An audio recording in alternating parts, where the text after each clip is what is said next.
All right, man. We are officially live to tape. What is up, everyone? Welcome to the Commish Fantasy Football Podcast, a special collab edition with my man Sky Guasco from the Candlestick Kids Fantasy Football Podcast, also known as the TCK Podcast. Sky, how's it going, bud? Yes, sir. Chris, it's so good to talk to you again, man. And I'm very, very much looking forward to this episode. As your listeners, I'm sure know by now, and certainly mine do. We had kind of the reverse action just a few weeks ago where I had you on the TCK pod, and we got your interview and your backstory. And I was quite honored to receive the same message back your way to develop that relationship and come back your way with some of my backstory to your listeners who may not know me that personally. So I'm looking forward to it, man. It's always a pleasure to work with you, and Yeah. let's have some fun. Dude, awesome. Dude, you took the words right out of my mouth.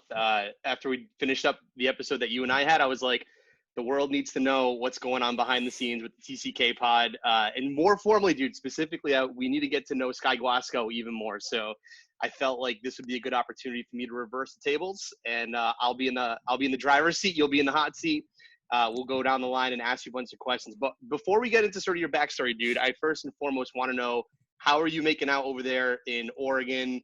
I know you're also from California, so with the world sort of in more or less turmoil right now, hopefully we'll get through this in the next month or 2 months, hopefully. As the summer months come up. How are you doing, bro? Yo, it's wild, man, and obviously, I think our listeners want the last thing they want to hear on a fantasy football podcast is about coronavirus, I'm sure. Yeah. But I will give an update on the West Coast because I know that most of your people primarily are East Coasters, I'm sure. I am in Eugene, Oregon. If you're watching the YouTube, you can see the Ducks hat here. I'm in Eugene, Oregon currently. I'm from the Bay Area in California. And it's wild over here, man. Yeah. The coronavirus situation is affecting everybody similarly but differently depending on your personal life, your work relationships, school, if you have kids. I mean, shit's crazy. And for us on the West Coast, it's a little extra spicy because Seattle and Tacoma, Washington were kind of ground zero, if you will, here in the United States. And I'm only about 4 to 6 hours away from that drive time out here in Oregon. So Washington was quarantined immediately. And then Oregon kind of followed suit, and then the Bay Area, and then LA, and then California as a It's like whole. So dominoes. the West Coast, bro, is perimeter locked down. I still have a ton of family in California. Thankfully, we're not to a point as of this podcast where I can't drive and cross borders if I needed to. Yeah. But I'm a little nervous about it, to be perfectly honest with you, man, because my family's in California. I'm in Oregon. If they had any sort of severance of that with travel, that would definitely raise the anxiety. But for me personally, man, I'm hanging on. I'm really enjoying fantasy football extra right now because it's always kind of an escape from the real world, and it's a fun entertainment side of things. But right now specifically, it's allowing me to dive my head into something that brings me joy, it brings me happiness. I can watch game film, I can listen to interviews, I can enjoy conversations with yourself and other people, Yeah. and just get back to some familiarity. So Yeah. doing okay. I do have a high school daughter. It's her spring break actually, which is certainly just not the feeling.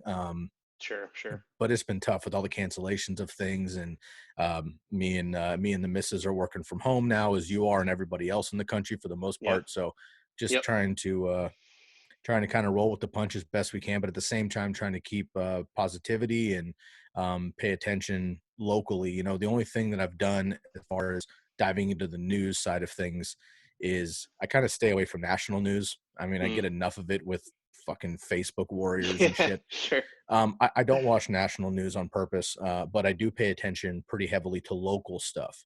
And I recommend anybody who's actually concerned about this or wants to know more.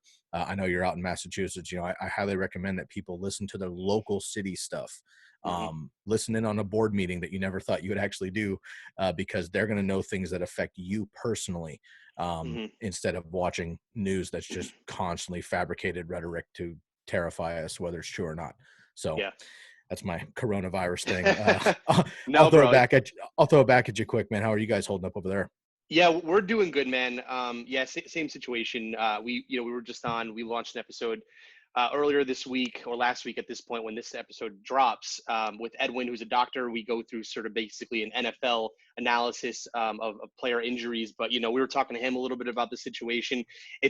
We feel I feel sort of the way you do in that, like, no one wants to keep talking about coronavirus, but you can't avoid it. Like, you just can't avoid it. So let's just address it real quick, get it out of the way. Obviously, thoughts and prayers are with the people that are absolutely affected and are sick with it, let's say. But then at the same point, it's like, for guys like you and I, or just people in general that have sort of their everyday life and they're just still trying to maintain the social distancing.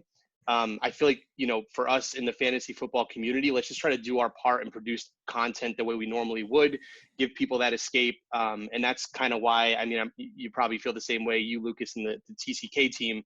Let's just kind of proceed business as usual, give people somewhere to go that isn't Corona based, even though we're talking about it. But the rest of the episode obviously is going to be more focused on the TCK podcast, your background. But dude, yeah, just wanted to make sure that everything was good on your end. Likewise, and I appreciate you being concerned. And one thing I will say too about the fantasy football industry, or community, I should say. We're not quite the industry yet, but the community. I will say, Instagram, Twitter, whatever you're involved with, it's been really nice to be in those chat groups with other guys and gals doing this stuff. And, again, having friends that we've never met, or we've only had a conference, or we've had a podcast, but we feel like closer right now because that is our friend group. Sure. Because like, I'm not hanging out with my homies personally. Yeah, You know what I'm so saying? true. Yep. And it's not to a point where like I have to call them all and do the individual phone thing because like we know what each other's up to. But it's Exactly. more nice with this thing. I'm also in the music community, which we'll get into in a second. But I have a couple of different avenues where it's nice to keep in touch with people. And obviously, people are handling it different ways. So I appreciate you asking, man. I'm glad you guys are doing all right over there, and so far so good over here. And people do take it serious, no matter how you feel about it. The point is, it is affecting people pretty traumatically. So do Cool, your man. part to be a positive reflection. But let's have some Yep. fun. Yeah, let's do it, bro. All right, man. Let's switch gears here. Let's dive into TCK. So let's start off. I want to start off with the podcast itself. What was the origin of it? And then maybe we can reverse engineer into your background and your influence and sort of how that evolved. Or honestly, bro, take it whatever way you want. But the TCK podcast origin and your background. Go ahead. Yeah, respect, man. I appreciate it. All right. So the TCK pod, for those of you that don't know, TCK pod is kind of our easy acronym that we go by, but it stands for the Candlestick Kids. And then the Candlestick Kids Fantasy Podcast is kind of the entire brand, but that's obviously a mouthful. So we go by TCK pod just to clear that up. The origin is the Candlestick Kids comes directly from Candlestick Park, which is formerly the 49ers Stadium, which I grew up and all my homies grew up going to down in the Bay Area when we were kids. That was before they moved to fake San Francisco and Santa Clara and now play at Levi Stadium. Candlestick Park was also the home of the San Francisco Giants. I'm a big baseball nerd, played college baseball and shit. So that was, I grew up at Candlestick Park. So two of my buddies, Daniel and Curly, and if you've been listening to the podcast for the last 3 years, you know Daniel and Curly well, but from a couple of years ago, we started it together. Now it's Lucas, myself, and the rest of the team, with Daniel with Spritz, but Curly's doing her thing. They're both on their way to being professors in their field and working highly at universities and working for Facebook at Cal and ASU University. So they're doing big things in their own right, but not so much in the fantasy world. The three of us grew up together as Niner and Giants fans at Candlestick Park. We started the podcast. We started the brand basically just as something similar to the fantasy footballers, if you've heard their backstory, which was just a conversation piece for our league mates and our homies. It was more just to like, we bullshit about fantasy football all day anyway. We may as well record some stuff so we can go back and check our accuracy. Sure. Well, we did that for about half a season. And then we started realizing that not only our friends and our family were becoming interested, it was like new people were coming at us. Strangers were starting to reach out to us. People like yourself, for example, reached out to us. We're like, hey man, you guys have some quality content. I'm in. And it just kind of flicked that light, right? Of like, okay, we're doing this for more than just ourselves now. We have a responsibility to take this seriously. So we did. Started the podcast. Then we opened it up for the Instagram and the Facebooks and the Twitters. Now we have a website, tckpod.com. Again, Lucas and the rest of the team, which I can get into later on, have really developed a huge amount of content that we're getting after. So if you look at our pages, it's kind of interesting. If you look at our pages, our numbers are not impressive or sexy at all. Like, they're just not. But without trying to sound arrogant, I really believe that the content is there for those that listen to it. Yeah. So I am just hoping and believing that, you know, you kind of rise through the weeds kind of a thing. And Yeah. I'm feeling that eventually people will recognize that the content is there, the hours and the intention is there. And after a while, we'll start to sift through the rest. So Yeah. it's been a process, man. We're in year 3, but this is the first year that we're like have intention. We have a game plan. We're way Cool. early in March, obviously, but like Yeah. we're after it. Yeah. So okay, so you dove a little bit into the vision when you guys first started, which was basically let's just record the shit that we talk about on a daily basis, and if people sort of catch on to it, awesome. If they don't, whatever, doesn't matter anyways, because we're just doing the thing that we do anyways. Um, so in terms of the vision, when did you start to formulate a bigger vision? Was there sort of like a tipping point? Was there like an aha like? Was there like this like one wave of a couple of episodes that you guys sort of strung together and all of a sudden like, your podcast numbers grew? Or when was that sort of like, when did that vision shift for you guys in the process? Yeah, that's a great question, and I think it's a number of steps, and it's always evolving. So I'm not sure there's like one answer, but Mm, certainly a couple of the like I mentioned, once it became strangers and people we didn't know personally starting to reach out to us yeah. and saying, "Hey, we're gaining value from this. I'm following you now. Can I DM or email you particular questions from my league? I trust your opinion," shit like that. I mean, that was a big deal, because Mm, like obviously you and I and everyone else that does this on any level, amateur, professional, we have a responsibility to bring quality content because even though it's indirect, if we get an answer wrong and it's, uh, um, I guess, respected or understood, because you're just not going to get them all right, yeah. we're kind of like lying to people if we Yeah. tell them to do something and it doesn't work out. And I take that very personally. You know what I mean? Totally. So, Yeah. so I'm not going to be right all the time. I understand that, but I do my very, very best to make the best decision going into something. Hmm. And as far as the vision, I think, once we hit like 50 episodes or something, I was like, whoa, like we've been doing this for a few months and that's actually got some ground. Then we hit our 100th episode, and I'm going to get into that in a little bit in the rest of the podcast here. But that was a huge deal. You know what I mean? And Yeah. I know you guys Yeah. are kind of climbing that 50 mark right now, and you're just right behind us. But Yep. hitting that 100 mark was a big deal, and I had a plan going into that. I'll explain it later on. Sure. Um, but that I think was like the benchmark where I was like, this is 100 episodes. So Mm, no matter what has happened, I've turned on my microphone. I've spent at least an hour. I've spent the research, which is a whole nother hour at least. yep. I've made a post about it. I've done all these different things every single time for 100 episodes. And now we're approaching 200 and we're kind of, just in that same thing, learning every day. So benchmark Cool. was huge there. And then moving from Daniel, Curly, and myself, kind of just a trio of childhood buddies into like Lucas and the rest of the team, that transferred a lot too. Cause now we're Mm. like a collective versus just some homies fucking around. Yeah, totally, bro. So when you first started, um, and maybe this wouldn't be the case for you, but I know it was for me. When we first started with the commish, like one of the things that was sort of in the back of my head, like I had a little guy back there saying, like, dude, you don't know what the fuck you're talking about compared to some of these other people. So like, why would anybody want to listen to you? So I guess it's that little bit of self-doubt that whatever you put out there isn't gonna hold up to, a level of sort of satisfaction.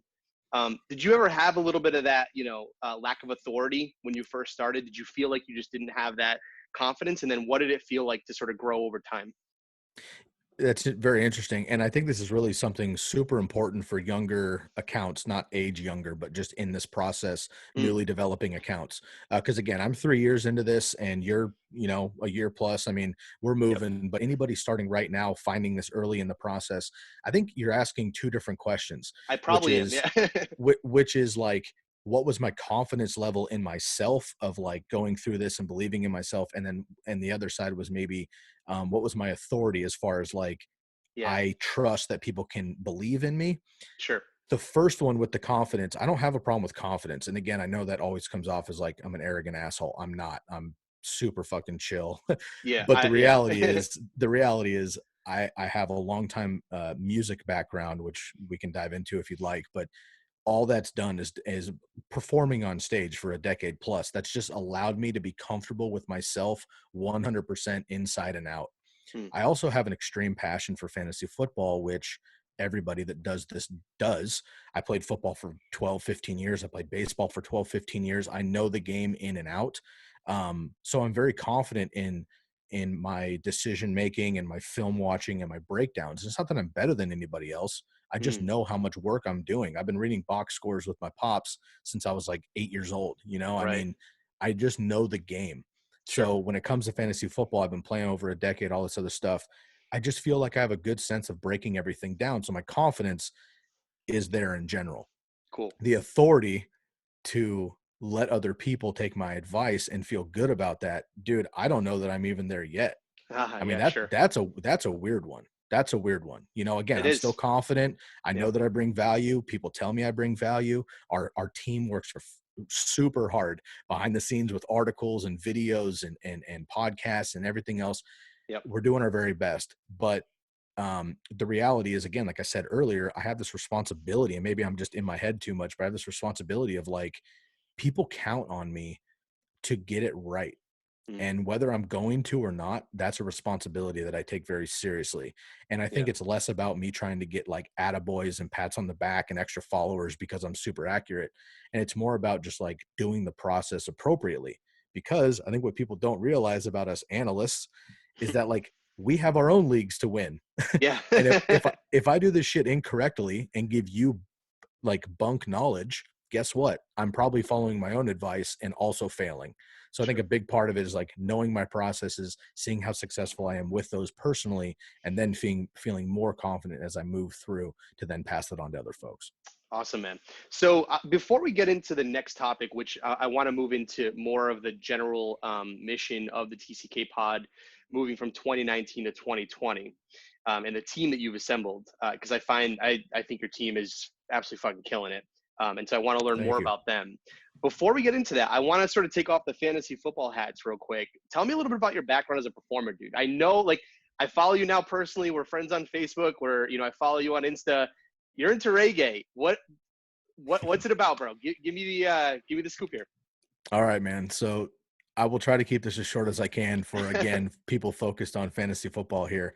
Sure. But there's a very long version of this story that I'm more than happy to get into. So anybody that, first of all, wants to reach out to me or the Candlestick Kids, Instagram's easiest right now. That's at fantasy football _ TCK pod. I reply to all DMs and messages and whatnot.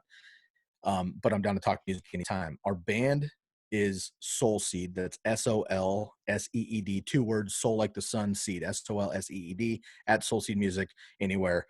Spotify, iTunes, Pandora, the whole thing. I'm also in music in a bunch of different realms, but we'll stick with Soul Seed as far as the perform. Short, I moved to Eugene from the Bay Area for, let's see, that was 2007. 2008, I moved next door to some guys who were jamming.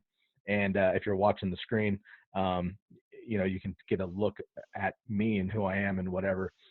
You wouldn't expect that A, I play didgeridoo, and B, that I've been rapping since I was about 12 years old. Oh, that's awesome. And there are a lot of different things I've experienced, but one of them was in reggae specifically when I joined Soul Seed in 2010 after 2 years of a local funk hip hop group project that we had here in Eugene. It was more like a college band thing. 2010, Soul Seed became serious. Started playing locally, started winning like best of awards and stuff like that here in Eugene. 2013, we decided that we're going to start going to California, going to Washington, whatever, to tour. Uh, Very quickly, it became serious. And it was like, look, if we're going to do this, we need to fucking jump in the ocean and see if we can swim. And if Mm, we can't, that's fine. But we need to know that now, where we're sure. all in our early 20s. Nobody's married. Nobody has kids. Nobody has serious holdbacks, if you will, not to be derogatory of those lifestyles. I live both of them now for sure. Yeah. But we jumped out. We started hitting the road. We did the Northwest. We did the West Coast. We did the Mountain West. We did the Midwest. We went to Florida. We started hitting New York. We went East Coast, Hawaii, national, and we toured nationally ever since 2013. So being Awesome. on stage, a big part of that was just, again, being comfortable with what I'm doing as an artist, believing in my boys, believing in myself, our team, Sure. and everything else. And again, I can save kind of the music side of that because I'll nerd out too hard on it. But Yeah. how that pertains to fantasy football is, as a performer, I play keyboards as well and sing and do all these things. So I do wear many hats on stage. But what I've been doing the whole time as well as a performer is I've been the guy behind the scenes too.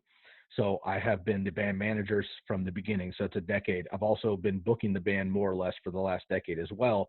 We now thankfully have an international booker that helps us out, thankfully. But we have I've been wearing all the hats. So when I go to fantasy football, it doesn't scare me to have a Mm, bunch of messages or to have an interview or to take a phone call or to try to build the brand. Like it's totally different, obviously, fantasy football yeah, and a reggae band, but the principles are very, very similar.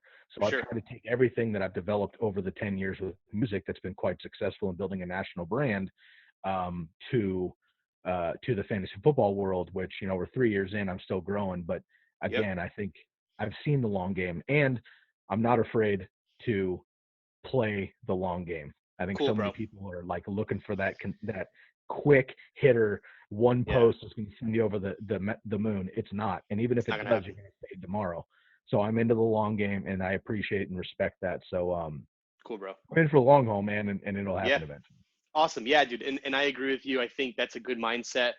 We'll touch on this in a little bit. I want to get into the little podcast community that we've sort of developed over the past, honestly, like 2 or 3 weeks now. But for advice purposes, and, again, we'll dive into this a bit further. But you're right. It is a marathon. I've never seen any of the episodes we've had make or break us, even if we don't feel good about it or do feel good about it. Um, I think in music you learn to know that, right. It is a marathon. It's not a sprint. So take the IV out of your arm. You don't need that drip. Like, just chill out. Everything will sort of make itself sort of clear to you as the more you develop. So good segue then, because I really want to get into the TCK pod. We'll get into your team in just a second. But what, and I know that you and Lucas had a whole episode about 3 months ago, I think 2 or 3 months ago. You talked about all the plans in 2020. And again, dude, I think this is what separates the boys from the men, in a sense, right? Or the men from the boys, which is you do what you say you're going to do. Meaning, when you guys came out in 2020, you said you were going to do all these things, and I've been following very closely, and you've literally done all the things you said you were going to do. Now, again, it's a marathon, and so you might need to take breaks here and there, but you're still doing it, which is awesome. Can you tell me a little bit about, maybe give us like the high level of what that vision was for 2020? And since we're 3 months in, what has already started to change? Right. So really the vision, I think, for everybody, and especially, certainly us here at TCK, is trying to build a go-to brand. Like I said earlier, I mean, when I started getting messages of people considering my content as like their go-to, Hmm. like I think of other guys, it became a whole different ball game.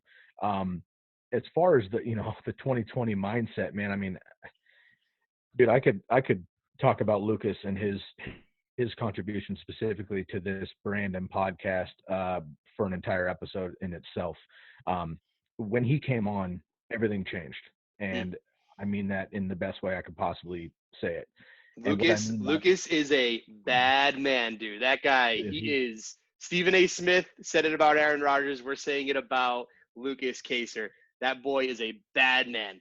yeah, I totally agree. And what's awesome is, um, you know, I just have so much respect for him because of his uh, deliberate mentality on the Hmm. way he goes about this stuff. And it's not just his knowledge. He does this a lot of work like the rest of us do, but he has the mental frame to look long game and short game at the same time, which I do as well. And it's Sure. been very, very refreshing for us to connect because I haven't really had anybody else that thinks that way simultaneously. So we're Yep. able to actually get it done a little bit easier.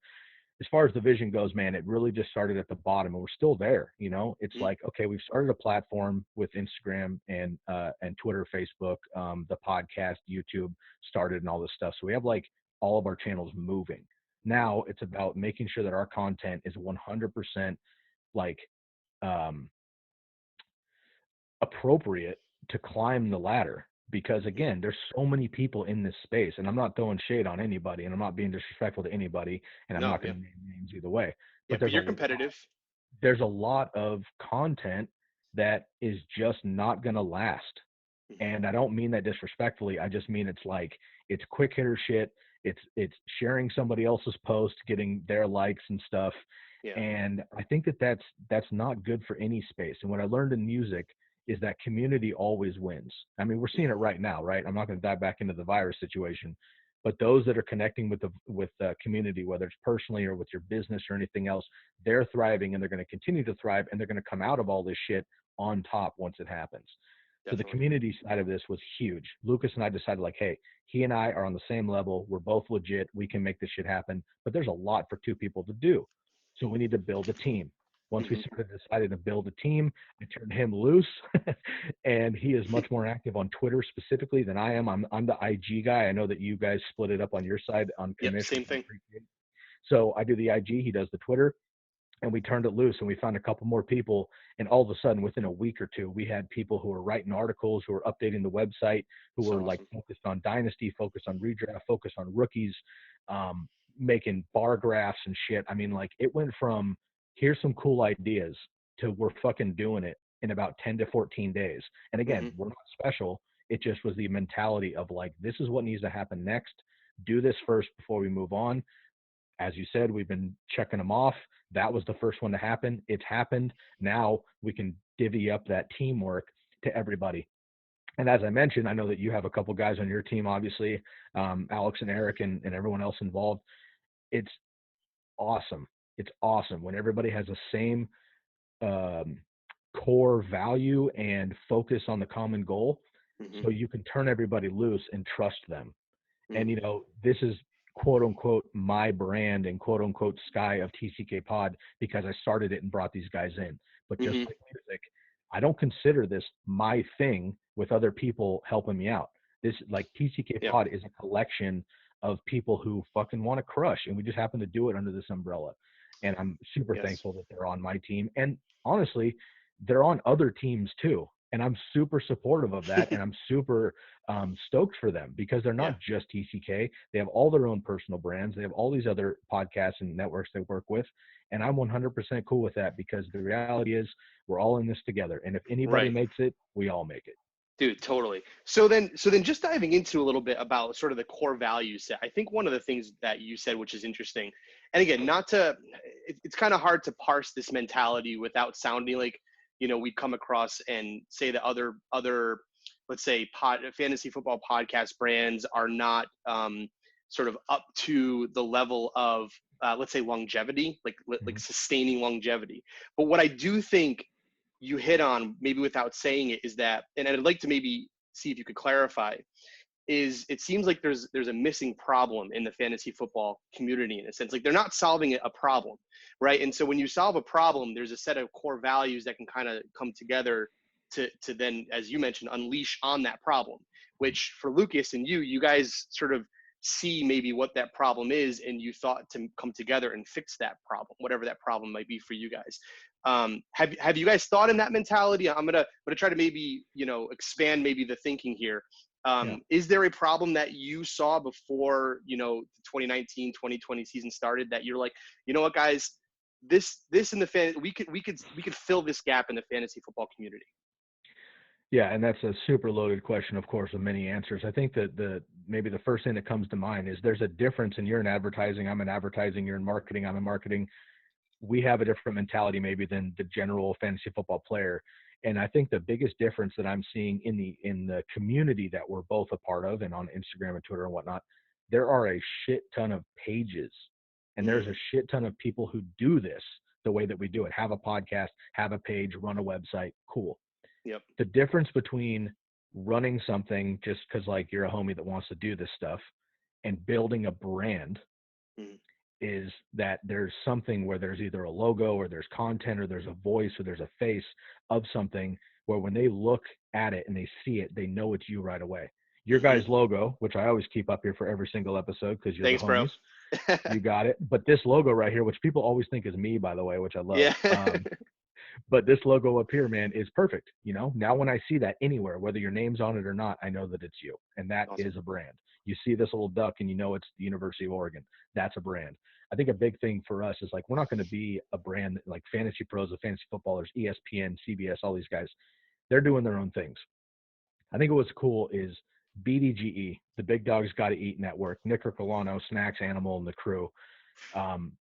were the first independent group that I really latched onto. And I know that we're going to get into that a little bit deeper as well. So I'll kind of save that piece of it. But specifically molding after them in that they're still independent, right? Mm. They do what they need to do. They cuss on the air. It doesn't matter. They're themselves. I mean, it's like, it's awesome. It's not scripted. Yep. And my problem is, love ESPN. I love all the bigger networks. That's where everybody started. But my issue now with ESPN is everything is so kind of like microscopically mentioned, quickly glazed over, and you're not getting as in depth in things anymore because they're so big. Like Matt Mm. Berry is no longer looking at spreadsheets doing his own homework. He's Right. not. He can't. He Yeah. has no time. So he's Sure. got 3-5 minions fucking doing his homework for him, and he reads off a teleprompter. I Yep. like to be in the dirt. I like to be in the weeds, the clouds in the dirt, if you will. Yep. And I think that's super important. So what we wanted to do was bring an authentic brand, bring like honesty to what we're doing, and then own up to our shit. Something that I really take pride in is our recap episodes every Mm. year. Daniel and I have done them. We do bold predictions and sleepers and busts and gamers and everything else like everybody else does. But what I haven't heard any of the bigger industry people do, other than the fantasy footballers, is come back after the season 6 months later, recap all of that same information, and break down why it actually happened. The Mm. truth episodes, if you will, if you listen to Sure. footballers. Dude, I learned so much myself on my own shit when I do those. And it's not that Yeah. I'm right or wrong. It's why did it happen? And it helps me develop things for next year. So I think the Awesome. biggest thing, that the gap we were trying to fill, was authenticity, pushing it forward, going step by step, and growing kind of slowly but surely, as we can. And then again, hopefully in the next couple of years, which BDGE has been able to do over the years, is go from just a dude in his living room Yeah. to a brand. And Dude. that's Yeah. really where we're trying to grow. Awesome, dude. So then just to wrap it up, because we're already starting to let's say mesh some of these topics together, because I did want to go into sort of the business of fantasy football, which is sort of what we're talking about. But in your mind, what I guess, where do you see, and I know again you and Lucas talked, you had this episode in 2020, but for people that didn't hear it, where do you see the TCK podcast, and let's just say the brand, going from this point forward into 2020, and then maybe into 2021 if you've thought that far ahead? Absolutely. So I think the biggest thing here, for the goals and objectives, is just a mindset mentality, is really to stay a student and learn from my peers. That includes you. That includes the community that we're in, because we're all doing things differently. I just texted you the other day when I noticed all of a sudden, out of nowhere, your Instagram images looked a hell of a lot more clean, and Mm. they were templated out, and they're fucking prime, dude. And I was Yeah. like, yo, they look really good. They look professional. Well done. And I Thanks. shot an attaboy on a text. Yep. And just little stuff like that, like being there for each other, I think is super helpful and supportive. So the goals and objectives are just to always kind of be like, always a team player. I'm not in it for myself. I'm in it for everybody else. And that's just how I am. And that's how I like to do collaborations, for sure. And then planning and wanting to do something that we're not already doing. Dude, the live thing is my jam. Mm. And we haven't done it yet. I have thought a lot about it because, again, with the music side of things, especially here in Eugene, locally and even nationally, I've been booking coffee shops to concert halls for 10 years around the Yeah. country. And I'm quite confident that, at least locally for now, but we could get 20 people even Yeah. coming out who want to talk fantasy football, and we could have a little panel. We could That'd have be guests. awesome. We could do a fucking live Zoom thing like this and Yep. bullshit with people, have a live draft afterward or something like that. The live thing is where I'm comfortable. I like to do that. I love interacting with people. I'm very, outwardly expressive, Yeah. extrovert, if you will. So I love to, interact with people. And I think that's something that I don't see on the independent level. The fantasy footballers have done it. Obviously this year's a wash, but they have done it, and they've done it well, Mm. traveling and basically making fantasy football a show, an Yeah. entertainment, a concert, if you will. Mike, of the fantasy footballers, is a former musician as well. I've heard him talk about it a lot. And it's just like, when he's on stage, he comes out like, it's like this different Mm. mentality. You know what I'm saying? Yep. And it's fun doing these conversations with you because I can be more loose and kind of like free flowing. But you know Yeah. how it is when you do a podcast by yourself. It's like very sterile, and I'm reading Yeah. my notes and I'm making, Sure. And that's just not the vibe, dude. You know what I mean? So I think the Yes, live yes. thing is something that I want to do, and I encourage anybody else to do because I think it'd be fun as shit, and you get a lot of you get actual reactions from people in real time with Hmm. body language versus uh, uh, keyboard warriors, if you will. Makes sense, bro. Yeah, I love where you're headed. It would be fantastic. The evolution of where fantasy football is going. And I talked a little bit about this on the episode that you did with me, where it came from a space of just taking stats off of the USA Today to it being sort of a rock concert. It's just kind of a mind fuck in a sense. It's like, it's really cool to see this thing progressing. But, dude, you really have to look at it from sort of like I don't know, like a psychological standpoint, like a biological standpoint. It's like it's a form of entertainment, and people love it. So, it's like, how else can we make this thing more fun for people, and people are going to gravitate towards it. So I love where your head's at, man. So before we go into the team itself, for the TCK team, I wanted to touch on this group that we're in now. It's been about 3 weeks. I think you and Lucas formulated it. And also shout outs to our boys over at Fantasy Football Limelight. Those guys have been crushing it. I think the gentleman's name is Sherrard down in Alabama. He created Yeah. one as well. And he's been posting a ton of great content as well. I love what he's done with his brand. Um, for and I guess what I'm trying to do here in this sort of small segment is, for me, I look to you, right, as sort of like a big brother in this space. Like, you are someone Oh, that I thank you, can man. rely on, and the information, not only from a fantasy football standpoint, makes sense, but again, the way you're organizing your podcast, right? The way you're organizing the business side of it. Fantasy Football Limelight, same thing, dude. I DM'd him and I was like, he actually commented again on the commish graphics and sort of all the Mm. changes, and I was like, dude, just to throw it back your way, everyone's noticing, dude, the grind that you have right now. You're pushing Mm-hmm. everybody else in this space. So for the people that are listening to our episodes, and let's just say they do have a page, or they're thinking of creating something in fantasy football, or let's say it's fantasy baseball, fantasy hockey, or fantasy whatever, or let's just say it has nothing to do with fantasy. They just want to create their thing, right? What are some pieces of advice that you would give them as they first start? Because we're getting a lot of questions on that pod, like, how do we get more listeners? How do you do this? How do you do that? And of course, it's really difficult to type all that out. But since we have the space here to speak freely, I wanted to sort of give you the floor to take it from your perspective.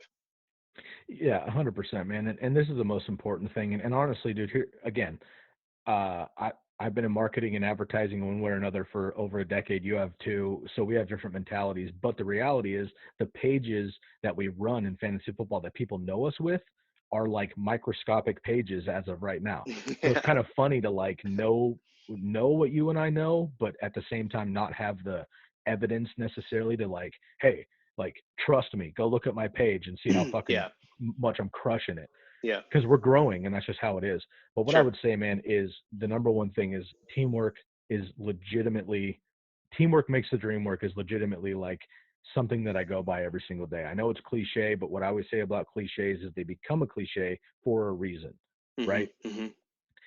Another big thing is, we have a great team right now with the TCK pod because everybody involved here with the TCK pod, although we all have our own individual sort of agendas, if you will, we see the common goal and the collective mindset here to help each other out so that we all get to grow as a group, but also individually.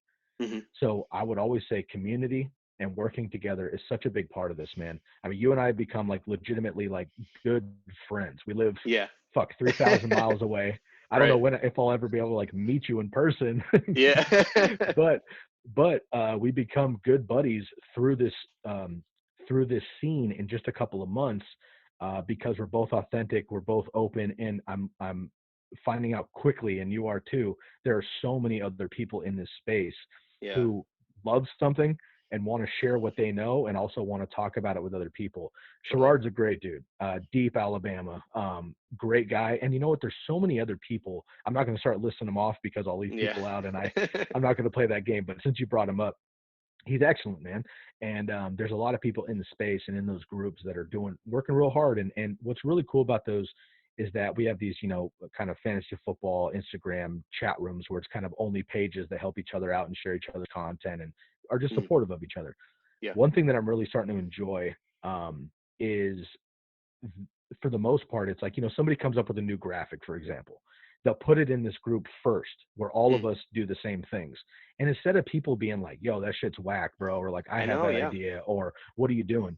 Every person is like, hey man, this looks great, but Sure. I recommend this. Or hey, why don't you fade that back? Or why don't you change this text? Or hey man, the commish is kind of already doing something similar. Why don't you do something different if you didn't know?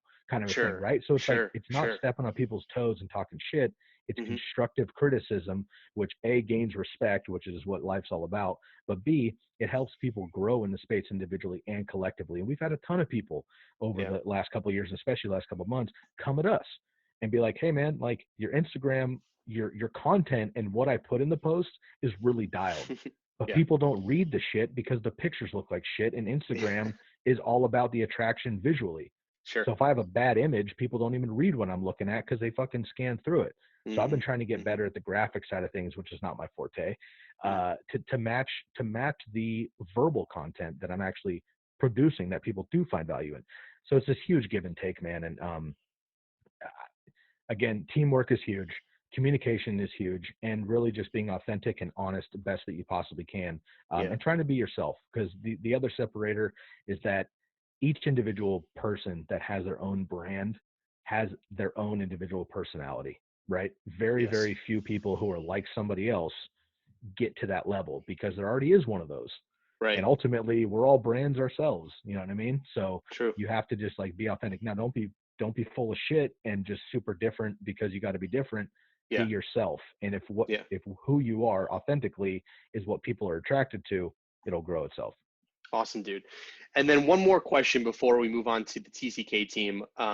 Again, I want to dive deep into this and know the people who are supporting the whole podcast. For the younger listeners, for the people who were in that community list, the community with, um, this kind of ties into maybe some of your role models in the fantasy football world, the football world. Who did you start off with looking up to, and who would you recommend those people also look towards? Of course. So start way back. So I've been playing over 10 years plus. I know that you've been helping pops for 25 years or whatever. I Yep. mean, it's, you have a long story that I'm sure your folks are well aware of. For me, I actually, again, I've been playing football since Pop Warner, dude. I've been playing since I was about six years old. I'm 33 now. Yep. And I played a good 12 years all the way through high school and whatnot. Baseball, even longer in college. So I've known the game for a long time, but I didn't start playing fantasy football until probably 2007 or 8, maybe, when I moved up to Oregon. I was just doing different things. And at that time, that's when ESPN started like uh, recognizing fantasy football as a thing. Right. Like Yeah. fantasy football used to just be like the homies in the garage fucking taking Yeah. notes. You know what I'm Exactly. Yeah. saying?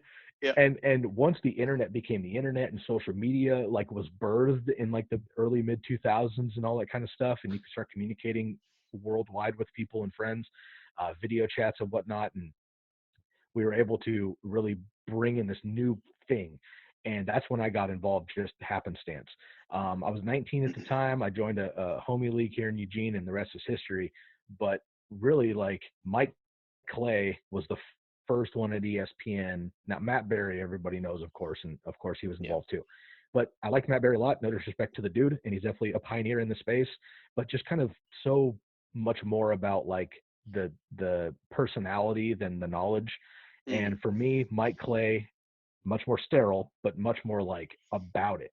So he was the dude that I really latched onto. And then Field Yates came in as well, kind of like the young buck at the time. I really Yeah. jumped on him. Shouts to my girl Stefania Bell as well, who was kind of one of Yes. the first women in the space to really get it done.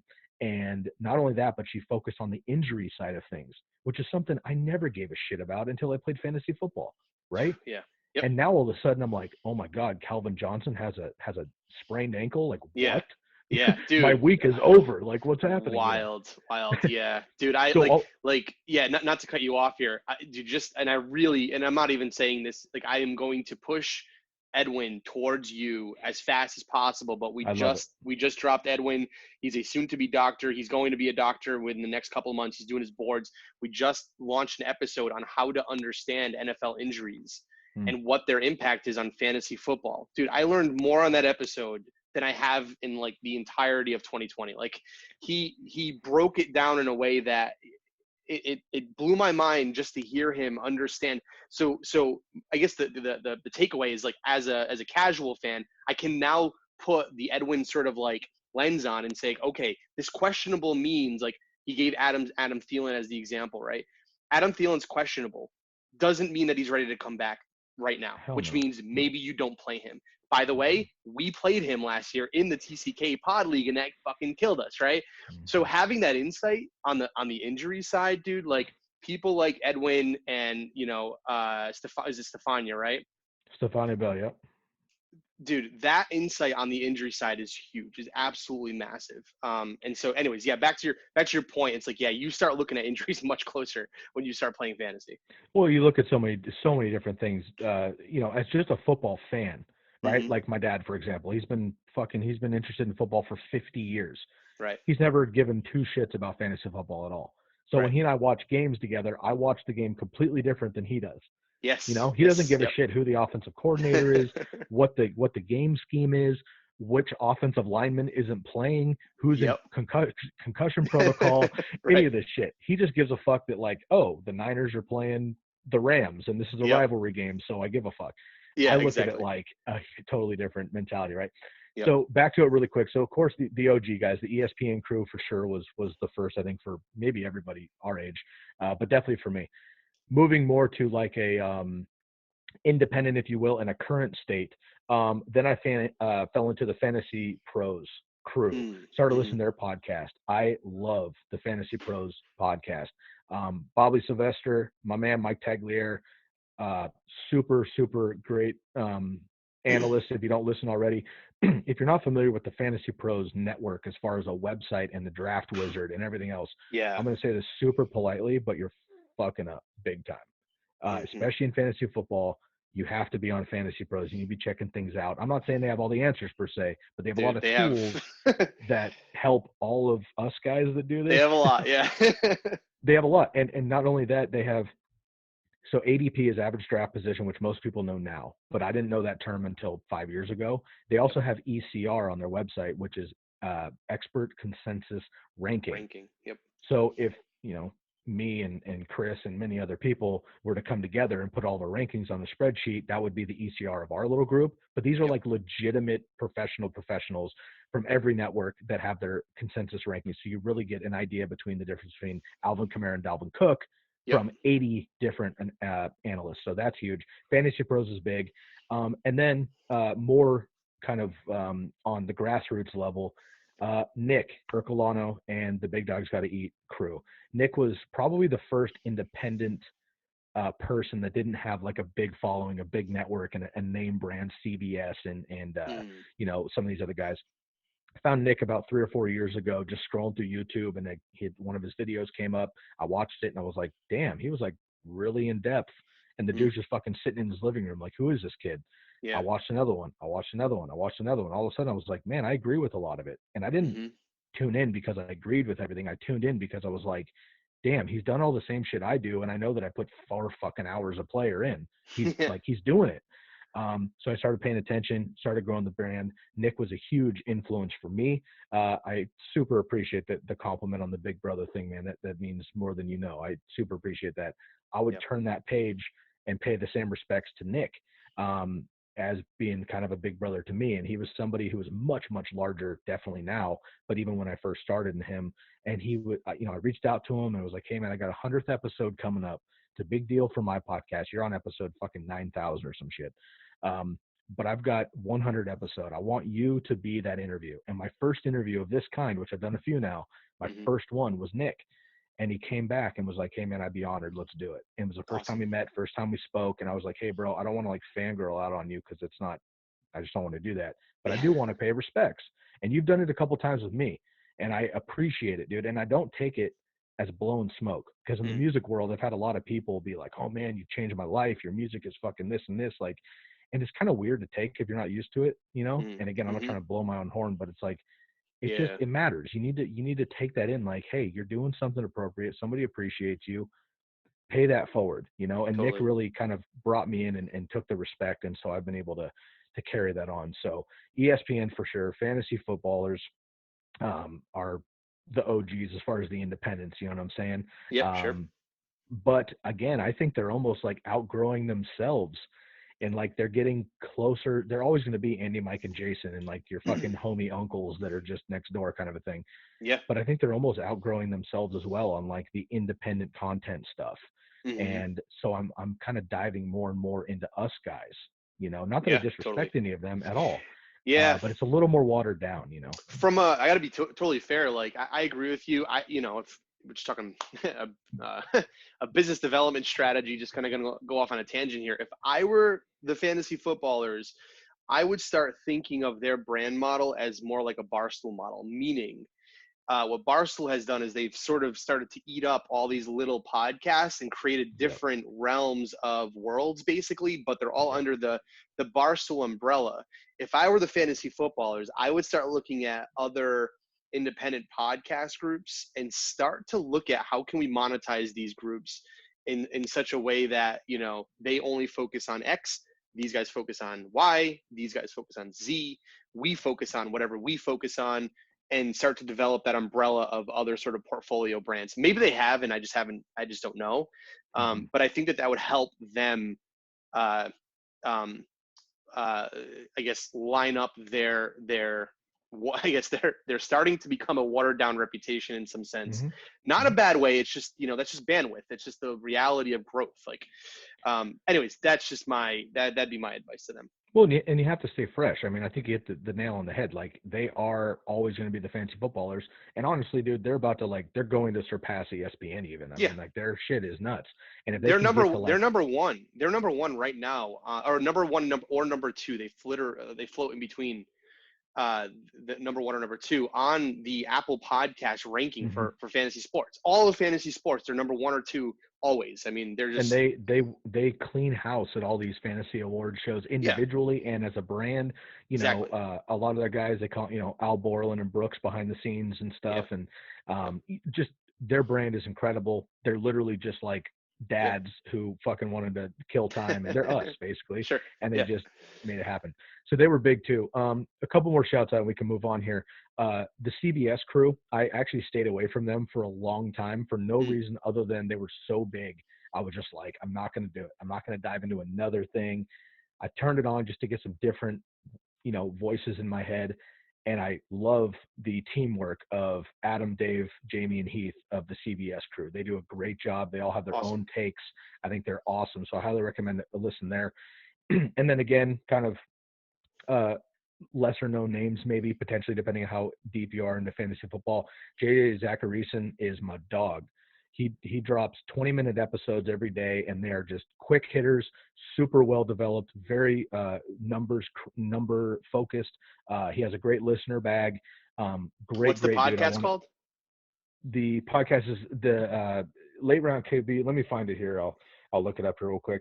Yeah, we can drop it in the show notes. I think that's fine. Yeah, please do. So yeah, JJ Jackarison's fantastic. Awesome. And then another one I want to throw out there for sure, which is strictly knowledge. There's no entertainment. This is just like stats. But the 4 for 4. So the number 4, FOR, the number 4 for 4 podcast with John Paulson. John Paulson's in the top 5 of the Fantasy Pros rankings, ECR rankings every single year. The dude's a fucking monster.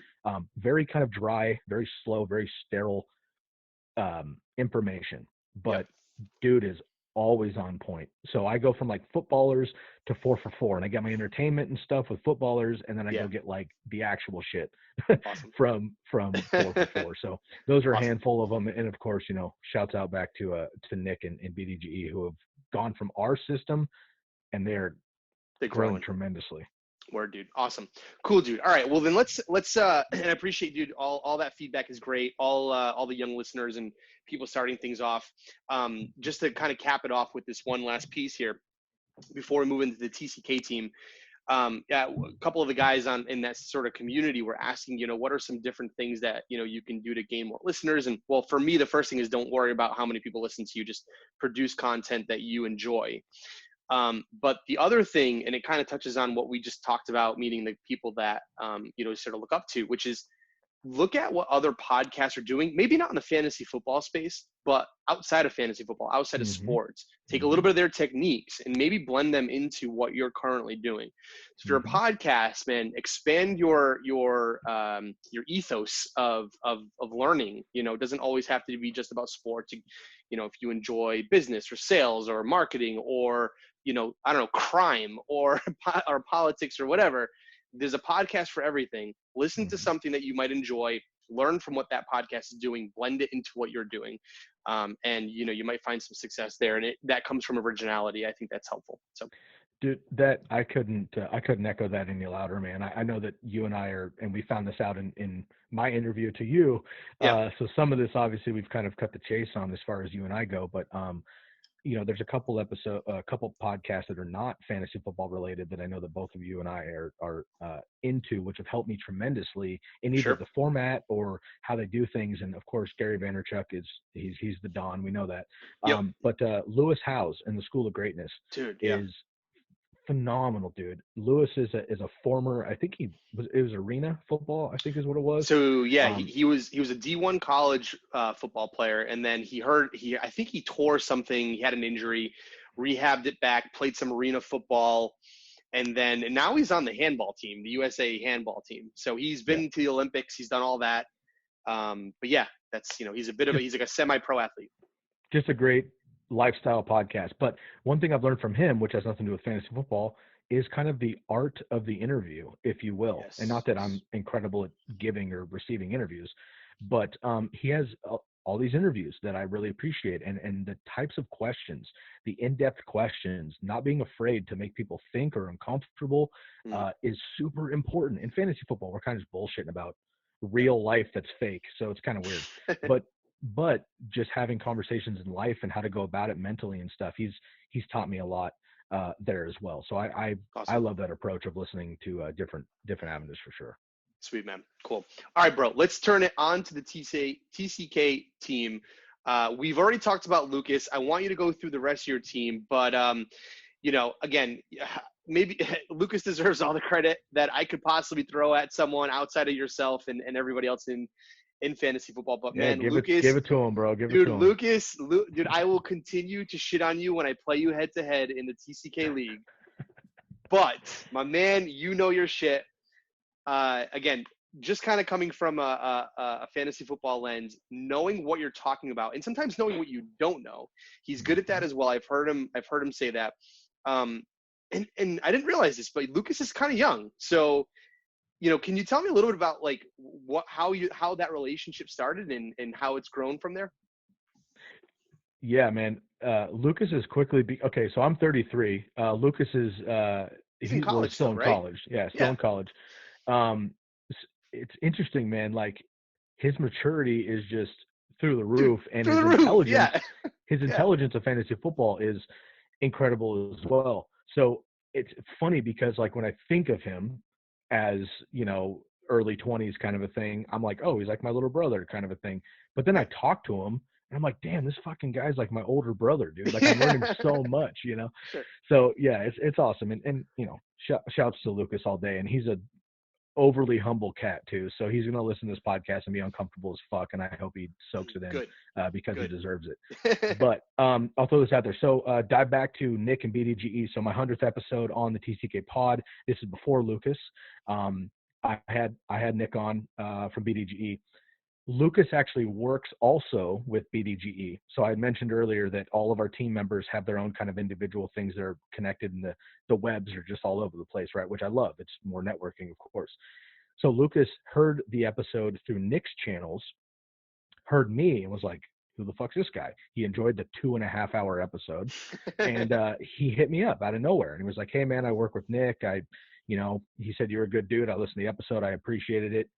On that episode, because Nick has a big audience, Mm. I had asked Nick, I said, hey man, I see your posts all the time that you're turning down leagues left and right, league invites. You're turning down content creators because you have too many. You're turning down this. And I was like, hey, not to leech off your people, but I need all the fucking help I can get. So if Sure. you had one person that you turned away that wanted to come help me, that would be tremendous. I just left that go on his podcast. 2 weeks later, I hear from Lucas. He's like, hey, man, I'm that guy. I've got A, B, C, D, E skills. I've got the hustle, the hungry. I'm basically a college kid, so I've got the time, Awesome. and I want to hustle. And I was like, holy shit, man, let's have a phone call. He and I talked for an hour, and I was like, cool, man, let's just do what we can do, and we'll see where it goes. Took a while for us to get our flow on the podcast because we're just way different people in general. But once we started getting our flow, man, like definitely something special created there after about 5 to 10 episodes. And now, again, I turn him loose. I reach to him daily, and I'm like, hey, coach, what do we need to do? Right? Like, this isn't my thing. I'm like, dude, you know what you're fucking doing. You know what the next steps are. You tell me what I need to do. Dude, I'm a family man. I got the missus. I got a kid. I work fucking full time. I've got music on the side. You tell me what you need from me, and I'll fucking crush it out. And it's been so helpful. Dude, let me I'll give you a listener's perspective, and I don't know if other listeners feel the same way. I probably am a little skewed and a little biased, only because obviously we've done a bunch of episodes together, and I love you guys. But I will say, and I you know I love you, bro. You know I love you.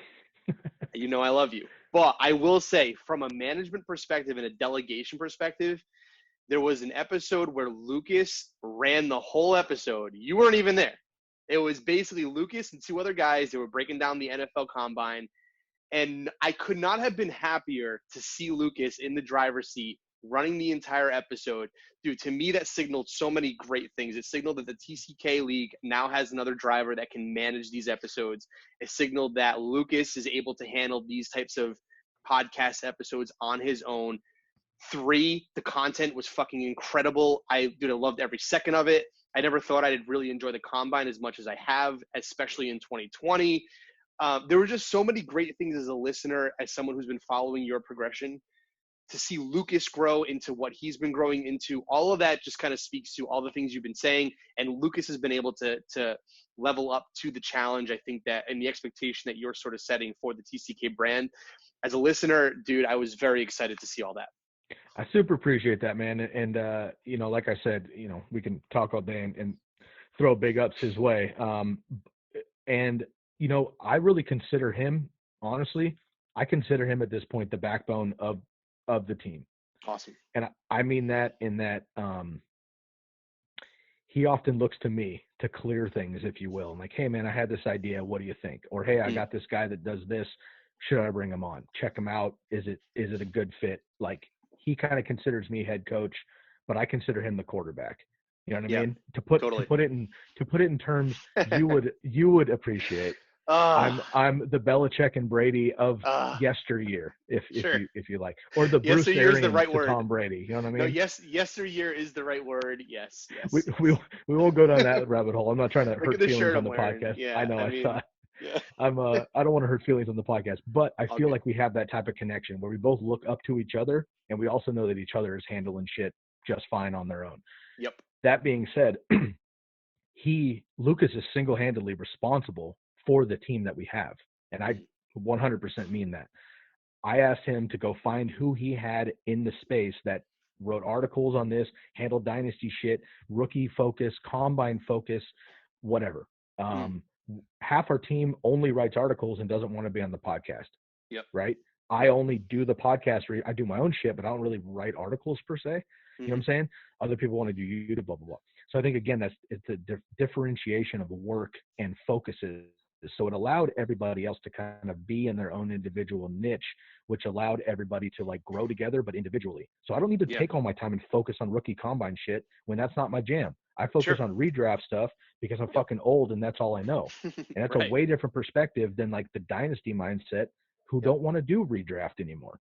Exactly. So now we have all these different things floating around, and we share all these spreadsheets, that's going to be in our draft guide coming up here later this summer that we're all piecing together and stuff that we haven't even talked about yet, really. So Lucas started bringing all these players in from various all over the country, of course, but just different things that he's met in the space, and he ran them all by me, and every single dude was like, yeah, why isn't he on the team already? And so I haven't had one person or one thing that he's brought up to me yet in the year we've been working together where I've been like, I don't know. Of course we disagree and we have conversations, but every time it's a legitimate thing, he knows what the brand needs. And honestly, dude, I know that my time is short with him as an equal Yep. and this team, because the reality is they're going to outgrow me straight up. That's just going to happen, and they're going to do It'll their own happen. individual things. And I hope they all create their own brands, and I wish that for them. You know what I Yes. mean? I know Yep. that's going to happen, so I'm trying to really value the time and energy that we have together, and at the same time be supportive of these guys fucking crushing it individually, so that when they go flock the nest, I can hug it on the way out versus like, hey, bro, what the fuck? You know, because that's not Yes. my vibe. I want them to move on. I want them to build and grow individually. And almost all these guys, with one exception, all these guys are in their early 20s.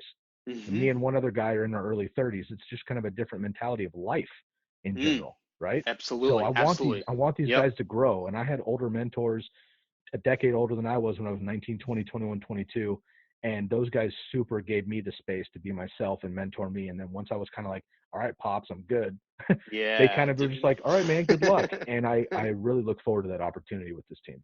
Awesome, bro. All right. Well, that that breakdown was incredible, and it's definitely speaking from a place of wisdom.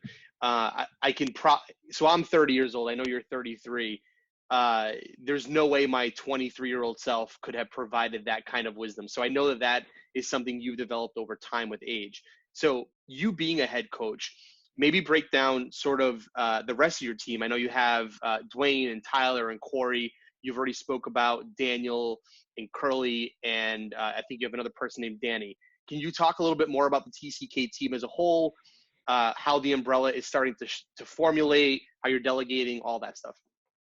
100%. Yeah. So again, we're kind of ever evolving. I mean, Lucas is kind of like always branching out to grab somebody to write an article on this and work on this. So this might not even be up to date by the time people listen to this episode, to Sure. be honest with you. But yeah, so myself, Sky, and I'm the founder of the brand and the podcast, if you will, and the head coach, quote unquote. Lucas, who we've talked about a number of times, the co-host and the head of fantasy football operations, if you will. We have Dwayne, who is our lead writer and super stats nerd. I mean, this dude is like all about spreadsheets and going in depth, which I super appreciate. Mm-hmm. Tyler, who holds it down with the rookie stuff, the combine things. He's a content creator, definitely into kind of the rookie guru of the group, the combine and whatnot as well. Corey is excellent at Excel spreadsheets. He is kind of breaking everything down. So the information that we're all gathering, he's kind of taking and making it digestible on bar graphs, pie graphs, fucking, squiggle lines, whatever, which is super, super helpful. And again, all this is coming out on the draft guide, which I'm super hyped on. Mm-hmm. Danny, another content creator. All these guys are super active on Twitter. We can put, Chris, if you wouldn't mind, I'll shoot them over to you after. Yep. But I would like to just drop all these guys' handles for Twitter and stuff in the show notes, because Definitely. everybody brings, TCK Pod is the brand, obviously, and everything. But all these guys individually, again, have their own brands, but they all bring individual value to different things. Like I said, some people don't even deal with redraft on my team. Other Yeah. people don't deal with rookie shit. And that's really important, I think. So I would definitely shout them out. And then I want to give a shout out to my OG guys and kind of our retired our retired out to pasture dudes here on the podcast. So Daniel and Ryan, but we call him Curly. We've called him Curly since grade school. Daniel and Curly are two dudes that grew up with me playing Little League, Pop Warner football in the Bay Area. We all moved out and about as we got older after high school, and we started the podcast together. So Daniel still pops on every once in a while. Curly's kind of out of the scene for now, but we're in multiple leagues together and whatnot. So Lucas, Awesome. Dwayne, Tyler, Corey, Danny, Daniel, and Curly for now, and I'm sure there's more kind of in Team and will out of the grow. system. Exactly, bro. Awesome, man. Good stuff, dude. I appreciate that, and I'm sure, dude, I'm sure your team is just enjoying, the wave right now. It's just a really good time, I think, to start something up like this in fantasy football, in football in general, and they're all basically taking a skill set that they enjoy. They like the idea of creating something in with a brand, specifically the TCK brand, that is just doing the right things from a value standpoint. So I think you really, again, just again, speaking from wisdom, you really can't ask for anything more in an organization or a company or a startup if the company has a good vision, they have a good person that's leading them, just be grateful for that, because there's just not a lot of that in the world. So that's awesome, bro. Respect. Cool, dude. All right, let's move on to some of your personal preferences, and maybe you represent the TCK team as a whole. So, talking about fantasy leagues, draft, TCK advice. So the commish crew, we've been hit up a few times to join certain leagues. There's one called the Fire League or something, the Fire Fantasy League. We were hit up for that. We actually declined it, dude, just because I don't know that we can do so many leagues the right way, the way we want to. But I saw that you guys joined it, I think. We're in it. Okay, you are in it. So how many leagues are you in? How do you balance all that? Do you and Lucas collab on that? How does that all work? Okay, so I will speak 95% personally on this, just because, again, all of our teammates, everyone does different shit. Like, I can't keep track of all that stuff necessarily. Sure. How many teams am I in specifically? Well, right now on paper, committed kind of annually, I'm in 5. All right, Okay. So that's a league of record, the TTK Pod Listener League, a dynasty league that I've got with some, super long-term homies, a Yahoo league, which I am not into Yahoo personally. Yeah. My brother and his boys have been in that league for 10 plus years. In Yahoo, they started. It's a non-PPR league, which makes my skin crawl. But I love my brother and I help him out because he works more than full time and he can't handle it. So I just fucking run his team for him, basically. Awesome. I do an IG Homies League, the Fire League, which is kind of an Instagram pages league, which is super fun. We support each other. It was a lot of fun last year. We'll do it again this year. And then I'm kind of leaving like 1 to 2 spots open. Just because, again, I get hit up a lot too, but maybe there's bigger accounts that want one. I know that, our boy Smitty from the Fantasy Football Show, he runs all sorts of shit. And every once in a while, there's people drop out. Maybe I want to join one of those. Maybe there's a family league that comes up, or there's coworkers or whatever that want somebody in there that knows what the fuck they're doing. Yeah. So, they might hit me up. So usually about 5, and then 6 or 7 tops, dude. When I was like 25, bro, I was in like 15 fucking leagues. And it's just stupid, especially if there's money on the line. It was just absolutely ridiculous. Yeah. About half these leagues, there's no money involved, so it's just kind of fun and games. It's just a family thing, and it's cool. It's whatever. The other ones where like there's money involved, obviously I'm taking them more seriously, and I try to put more eggs in those baskets. Awesome, dude. Good stuff. So then amongst the leagues that you have, I know that you mentioned you kind of have a mixture of some keepers, some redrafts, some dynasties. What's sort of your favorite format? Yeah, so redraft for sure. Like I said, I've been playing 10, 12 years or so, and like dynasty is a super new thing to me. Redraft is definitely my bread and butter. I'm into dynasty. Again, I help my brother out with the non PPR and stuff, but redraft is kind of my thing. I like to have a team, enjoy it or not enjoy it, and flush it out and redo it. That being said, I like to have keepers involved. You and I went into depth on our episode, and I know we're getting a little long in the tooth on this one, so I won't necessarily bring it up and go down that rabbit hole here. But the difference between a keeper league and a dynasty league, to some people, is not that big of a deal. To me, it's a huge difference. To me, a keeper league is 1 to 3, 5 max keepers, same players moving through the years. A dynasty team is legit just like the same fucking team until next year, minus your rookie draft. So to me, I like dynasty leagues. I'm in one. I'm starting to learn more about it. To me, redraft is fun with keepers. So my league of record is just 1. I would like to be in leagues with 3 to 5 when I can, because that way, and I think the biggest thing about keepers is that it helps you benefit from draft value, right? The general person is going to read an ESPN article. They're going to listen to Fantasy Footballers or CBS, and they're going to get fucking 5 of their picks right on accident because they picked like the good players that stayed healthy. Okay. Most people are not going to pick, a Mark Andrews, if you will, in the 10th round, knowing that he has potential to be a top 5 tight end. Okay. Blake Jarwin this year is my guy, sleeper tight end and stuff, right? Like nobody fucking knows who he is yet if you're not paying attention, but he has a chance to kind of be this year's Mark Andrews, in my opinion. So it's like the deeper dive stuff that I want to. Now, if I pick him in a dynasty league or in a redraft, as a keeper, and I get him in like the 12th round because nobody knows who the fuck he is, and he crushes it and becomes like 2 years ago George Kittle or Mark Andrews, All of Yeah. a sudden, I keep him in the 10th, 12th round as my top tight end, and I don't have to spend a third, fourth round pick on him. You know, my Makes classic sense. example I always use, and I'll just keep repeating it because it's awesome, Yeah. is that I accidentally drafted Alvin Kamara in the 10th round a couple years ago when he was a rookie. He was behind Mark Ingram and Adrian Peterson. Sure enough, AP leaves. Mark Ingram splits carries and gets kind of hurt. Alvin Kamara comes in. The rest is history. Becomes. But I Yep. kept Alvin Kamara, who was a top 5 running back the next year. I kept him as a 10th round pick. You know, the guy that won our league this year kept George Kittle in the 10th round. Yeah. That stuff's always going to happen with keeper league. So I love that because it helps you actually benefit from grabbing that gold at the very end of the tunnel. Very good, man. Very good. Cool, dude. All right. So we have about 10 to 15 more minutes here. I want to stay on track.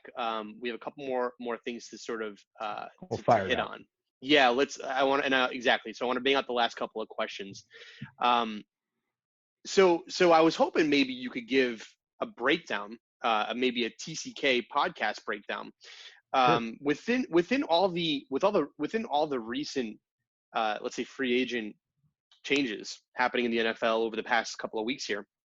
One of the things that you talk about in your episodes that I love is talking about, you don't, we'll use the Le'Veon Bell situation. You love the player, you hate the environment. I love that analysis. I love that breakdown of the environment versus the player, right? So important. It's exactly. So, you know, without going into too much depth, and maybe you can leave that for a TCK pod episode.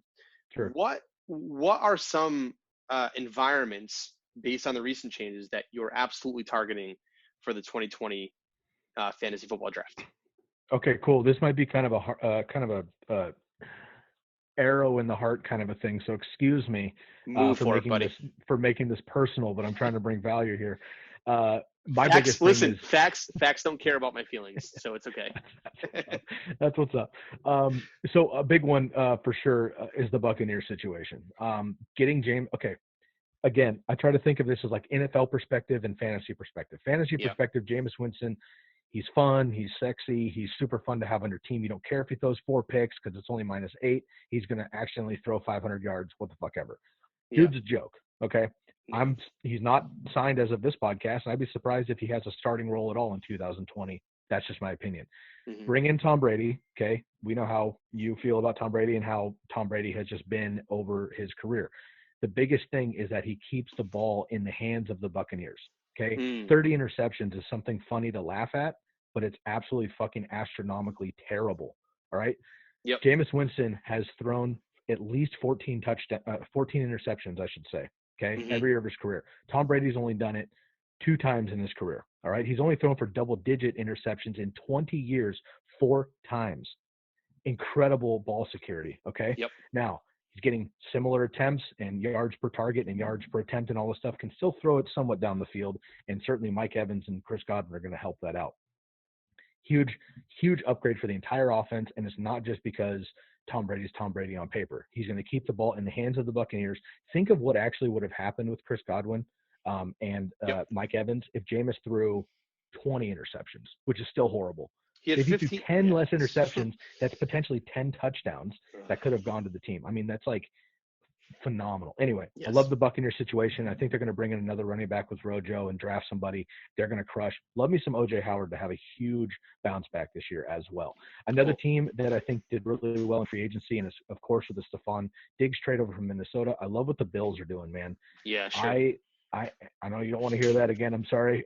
But I think the Bills have done a great job this offseason. Josh Allen is just going to continue to grow and be more accurate. Devin Singletary is probably my favorite sleeper. I don't even know if he's a sleeper anymore, but mid-round, not enough respect running back yet for fantasy. Devin Singletary is my RB 2 or 3 all day long. And then Stephon Diggs, I think, is fine. John Brown's going to be fine in best ball leagues for sure.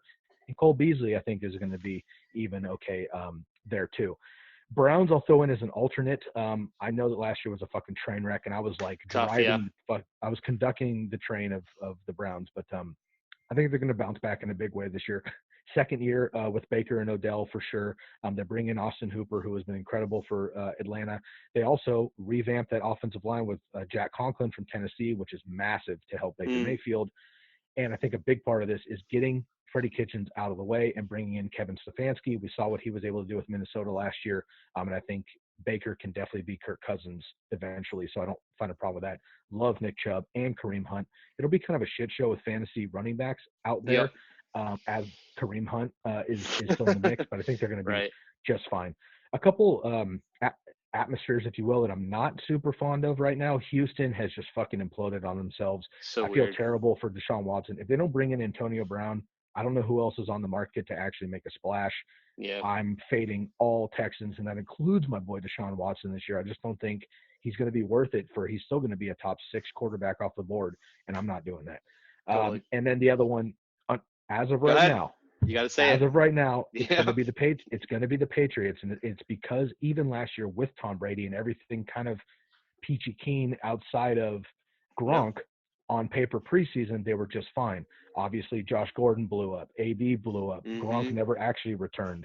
Sony Michel was like, but not good enough. James White, who's my dog, disappears when Rex Burkhead is in the mix. Plus, they have Damian Harris, who we haven't even seen yet.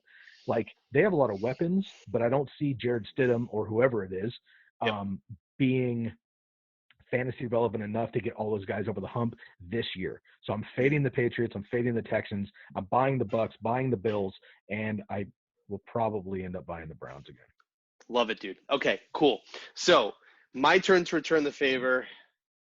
Super Bowl 54, my man. What's going on there? All right. All right, man. That's all the time we have today, man. I'll catch you next time. Bro, how are you doing since Super Bowl 54? Are you okay? What's going on, man? How did you cope? What's going on? How do you get over Super Bowl losses? Listen, I know Pats fans, we've had our success, but we've also lost 3. So it's tough to make it that far and lose. So it's really interesting to talk to you specifically about this, because nobody may ever, football team wise, nobody may ever and never had for sure, for the longevity of Tom Brady's 20-year career, nobody has done or maybe will ever do again what the Patriots have done over 20 years. I know the next one is like, well, Mahomes and Lamar Jackson. It's like, dude, we said that about fucking everybody, and it doesn't work out. Exactly. Yeah. Because Bill Belichick and Josh McDaniels, who gets no fucking credit, they are such a huge part of that whole situation. You know what I'm saying? So hard, dude. Yeah. The only thing I can compare it to, and I'm not tooting the Niners horn too much, but I mean, like the 80s and then the 90s, and then other than the Alex Smith fucking debacle, coming up back to the thing, they've had a long, steady run like the Cowboys, like the Steelers and other teams throughout the years. So how am I doing after 54? Obviously, I'm disappointed and I'm bummed, but here's the deal. I'm not a Chiefs hater, which is great. Cool. If they lost to a team that I don't fucking like, I would have been pissed. I don't dislike the Chiefs at all. I think the Chiefs are a great team. They're kind of like the team in the AFC that I root for. I love Mahomes. I love Kelsey and Tyreek Hill on the field, at least. I'll make that clear. But I love Andy Reid. Everyone's rooting for Andy Reid. Unfortunately, it just came at the cost of the 49ers. That being said, I think the Niners were 2 years early from where I even expected us to be. Bro, nobody remembers, okay? They were 4-12. This is how the seasons go. The Niners win, and they're all fucking good, and now all of a sudden it's bandwagon shit. I get all that.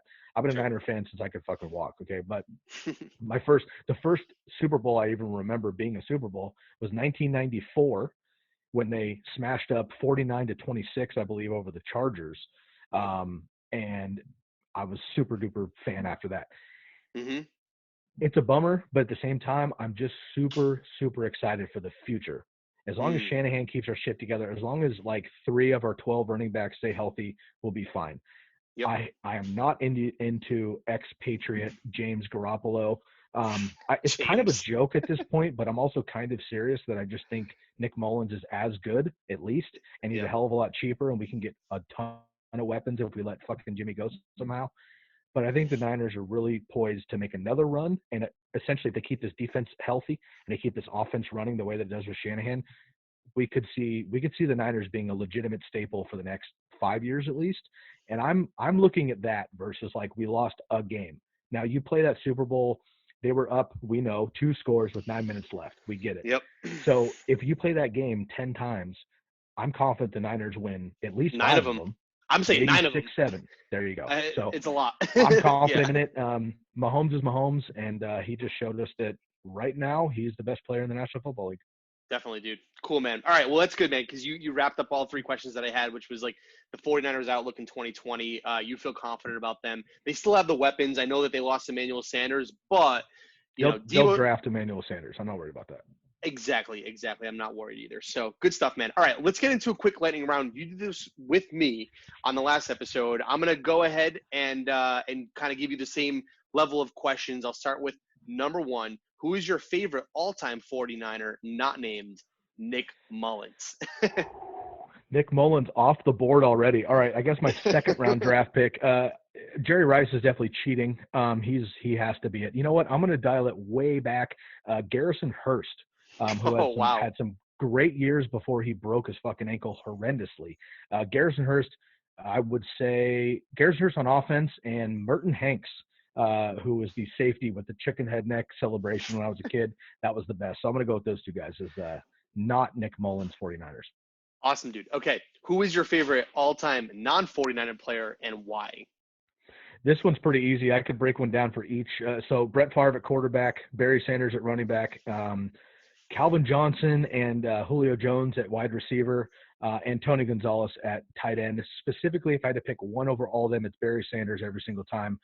Awesome. If Barry Sanders had the offensive line ever for one season that Emmitt Smith had, no disrespect to Emmitt, but if Barry had Emmitt's line, nobody talks about any other running back ever again. I'm putting that out there right now.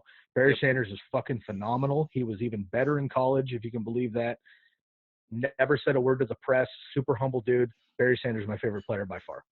Awesome, dude. Good stuff. Okay, and then sticking on the all-time favorites, who's your all-time favorite fantasy football player and why? This is another tough one. Mike Vick at quarterback for sure. Adrian Peterson in his heyday was amazing. Arian Foster had a handful of years too. Calvin Johnson at wide receiver, and again Tony Gonzalez. But to bring it up for the new kids, I've been loving what Kelsey's been doing lately. He's been set it and forget it after Gronk, and that's been real nice. Awesome, dude. Good stuff. Okay, next up, who is one player you drafted in 2019 with high expectations that let you down? Oh man, this one's kind of interesting. So Joe Mixon will be my answer, but it's kind of like this tough one because he was a top, a first round pick for most people. I have had him as my running back number 6, and he was terrible the whole first half. He came up late, and I have him all the way up at the top again this year. But Joe Mixon was probably that guy that I put all my eggs in a basket. I was really repping and blew up in my face. Yep, dude. I drafted Joe Mixon over Dalvin Cook. So yeah, I'm sure many other people did that as well. Tough break. I hear you. All right, next up, who is one waiver wire pickup from 2019 that carried you to a championship or close to it? Yeah, I mean, this sounds ridiculous, but in one league, I was actually able to pick up Dak Prescott after the drafts and waivers. Now, again, this is how fantasy football works. This is why I like redraft, because this year Dak Prescott's like a top 6, 8 quarterback, depending on how you do things. Some people have him in the top 5. Last year he was going in the 13th, 14th round, and I had him as a top 10 quarterback preseason. So he was just dying. I drafted Aaron Rodgers in the 5th round everywhere, and of course that blew up in my face. That might be a better answer than Joe Mixon, actually. But Devontae Adams too to go along with him. But I had Dak Prescott, who I got off of waivers late and just ran the table, dude. He absolutely crushed. Dude, awesome. Okay, next up, who are 2 players at each position that you'll be targeting in drafts, regardless of ADP in 2020? Let's keep it to one player at each position, just in terms of time. Totally. I'm going to go with Josh Allen and my running back, Devin Singletary, both on Bills there, I guess. Maybe that's not the best move, but I do love what both of them are going to do. And wide receiver, I think Calvin Ridley actually surpasses Julio Jones this year, and I think you just get more value in the 5th, 6th round potentially. Also, my boy Michael Gallup, who I think will also surpass Amari Cooper. So those 2 guys for sure. And again, Blake Jarwin, way the hell down there for late rounds. But like realistically, I do think O.J. Howard bounces back tremendously this year and gets it done with Tom Brady. And actually, I'm going to change from Josh Allen really quick. I'm going to go with Matt Stafford. I think Matt Stafford has a big bounce back, finally healthy. Kenny Golladay and Marvin Jones, I think he'll be just fine. Awesome, bro. Good stuff. All right. Who is one player you'll be avoiding at each position in 2020? God, it's ridiculous. Man, because of ADP, it's going to be Mahomes and Jackson unless I can get them in the fourth round, which I'm just not going to be able to. So those guys, it's just not going to happen because, dude, ADP right now is like second round. I'm just not going to do it. Kelsey, probably the same thing. Kelsey and Kittle, love my boy Kittle, but that's not going to happen either. Running back, Aaron Jones. I loved him last year. I kept him in a league in the 10th round, but he's just not going to have, 12, 14 touchdowns this year, I don't think. So I'm going to be fading him as well. Wide receiver, Amari Cooper, because again, I think that Michael Gallup is going to jump him. And I'm also worried about Mike Evans because I think Chris Godwin just dominates with Tom Brady, and Mike Evans is still going to be a top 12 guy. I think that falls off. And at tight end, like I said, it's going to be Kittle and Kelsey because of the ADP. But in general, I think it's going to be Zach Ertz, who you might be able to get value on. But I think Goddard leapfrogs him as well this year. Awesome, dude. Cool. All right. If you could do a post-game jersey swap with anyone in the NFL, who would that be? Okay, so we've agreed on this already in a different conversation. Julio Jones is definitely my dog. Definitely. But if I had to go elsewhere, it's Alvin Kamara for sure. Awesome. I love what Alvin Kamara does. The fact that he basically left Alabama. He's an Alabama running back, which nobody actually knows because he didn't play there. Alabama running back, huge backfield as we all know. Went to Tennessee, tore it up for a year, came out, late round draft pick, ran through, and now he just runs the team. And I love the Saints, Drew Brees, Michael Thomas, the whole thing. Alvin Kamara would be my guy for sure. Good stuff, bro. Okay, cool. All right. Last and final question, probably the biggest bold take of 2020. Who plays in the Super Bowl 55 and who wins it? All right. So Homer call is going to be 49ers. And actually, no, I'm just going to do a straight up. I'm going to do 49ers and Ravens. Which I thought it was going to be last year once the playoffs got started. And the missus is a big Ravens fan. We had that a couple years in the Har Bowl. Of course, that one fell short too. But the Homer pick is going to be Niners and Ravens. Actual pick, I think I'm going to go Saints Chiefs. And I got to go Breeze to the sunset. I'm going to go Breeze over Mahomes. Wow. Peyton Manning style. Saints Chiefs, and I'll go with the Saints. Good stuff, bro. All right, man. Listen, let's wrap this thing up. I've appreciated every second of this episode. I really hope everyone got a lot out of this. Speaking to Sky Guasco from the Candlestick Kids Fantasy Podcast. Dude, where can just one last take. I know you were plugging a little bit in the beginning there. Where can everyone find the Candlestick Kids Fantasy Football Podcast, both on social and for the podcast and the website? You got it. Always appreciate it, Chris. It's always a pleasure, never a chore, man. I'm happy to do this anytime you want, and shouts out to the Commish FFP crew as well. All right, so I'm Sky, the host of the Candlestick Kids Fantasy Football Podcast. You can find us anywhere you can listen to your podcast. Please leave a rate and review for the podcast. We certainly appreciate that. We're on YouTube now as well, the Candlestick Kids Fantasy Podcast. Facebook, same channel. And then on Instagram, it's fantasyfootball_TCK pod. On Twitter, TCK_pod. And then, of course, check out that website, man. It is stock full of all the information you're going to need. We're updating constantly our redraft, our dynasty rankings. All the guys are hitting all those articles. We have like 15 articles up right now. Links to every single thing that we have. That's tckpod.com, tckpod.com. Again, the full name of the brand, the Candlestick Kids Fantasy Podcast, but we generally go by #TCKpod. Awesome. Dude, thank you so much for taking the time on the Commish Fantasy Football Podcast. Dude, all the best to you and what the TCK Pod is doing in 2020. We look forward to hearing you soon, bud. Thanks. Likewise, brother. Take care, man. See ya.